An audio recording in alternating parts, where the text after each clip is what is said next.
America Iran మధ్య talks war నడుస్తూనే ఉంది. అమెరికా అధ్యక్షులు ట్రంప్ నాన్ స్టాప్ వార్నింగ్లు కంటిన్యూ అవుతున్నాయి. ఒప్పందంపై సంతకం చేయకపోతే హింసాత్మక చర్యలేనని ఇరాన్కు మరో అల్టిమేటం ఇచ్చారు. ఇరాన్కు అమెరికా అధ్యక్షుడు ట్రంప్ కీలక హెచ్చరికలు చేశారు. రెండు దేశాల మధ్య ప్రస్తుతం అమల్లో ఉన్న కాల్పుల విరమణ విఫలమైతే ఇరాన్ నుంచి పెద్ద వెలుగు వస్తుందన్నారు. ఈ పెద్ద వెలుగును అణు హెచ్చరికగానే విశ్లేషకులు భావిస్తున్నారు. తర్వాత ట్రంప్ మరో అల్టిమేటం కూడా జారీ చేశారు. ఒప్పందంపై సంతకం చేయడం ఇరాన్కే మేలని, చెయ్యకపోతే ఆ దేశానికి తీవ్రమైన బాధ తప్పదన్నారు. ఇరాన్ సాధారణ దేశం కాదని, దానికి నాయకత్వం వహిస్తున్న వారు ఉన్మాదులుగా పేర్కొన్నారు ట్రంప్. ఒప్పందంపై ఇరాన్ త్వరగా సంతకం చేయకపోతే భవిష్యత్తులో మరింత హింసాత్మకంగా దెబ్బతీస్తామని ఆయన హెచ్చరించారు. అటు ఇరాన్ అమెరికాకు గట్టి హెచ్చరికలు చేసింది. ఐక్యరాజ్యసమితి చీఫ్ ఆంటోనియో గుటెరస్ కు యుఎన్లోని ఇరాన్ శాశ్వత ప్రతినిధి అమీర్ సయీద్ ఇరవానీ ఓ లేఖ రాశారు.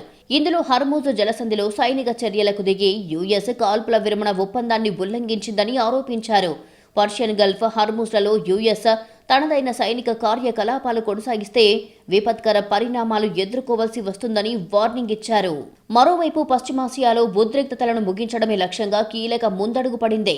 ఓ ఒప్పందానికి సంబంధించి అమెరికా, ఇరాన్ మరోసారి చర్చలకు సిద్ధమైనట్లుగా తెలుస్తోంది. పాకిస్తాన్లోని ఇస్లామాబాద్కు ఇరు దేశాల ప్రతినిధులు వచ్చే వారం రాబోతున్నట్లు టాక్ నడుస్తోంది.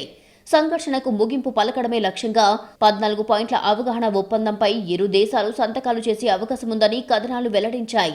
ఇందులో ఇరాన్ అణు కార్యక్రమం, దాని వద్ద ఉన్న యురేనియం నిల్వల బదిలీ, హర్మూజ్ జలసంధిలో ఉద్రిక్తతలను తగ్గించడం వంటి కీలక విషయాలు ఉన్నాయి. తమపై విధించిన ఆంక్షలను ఎత్తివేయాలని టెహరాన్ ముందు నుంచి డిమాండ్ చేస్తూ వస్తోంది. ఈ చర్చలకు ఇవే అడ్డంకిగా మారాయి. అయితే చర్చలు సానుకూలంగా సాగితే ఇరు దేశాల మధ్య కొనసాగుతున్న కాల్పుల విరమణ ఒప్పందం మరింత కాలం పొడిగించే అవకాశాలు ఉన్నాయి.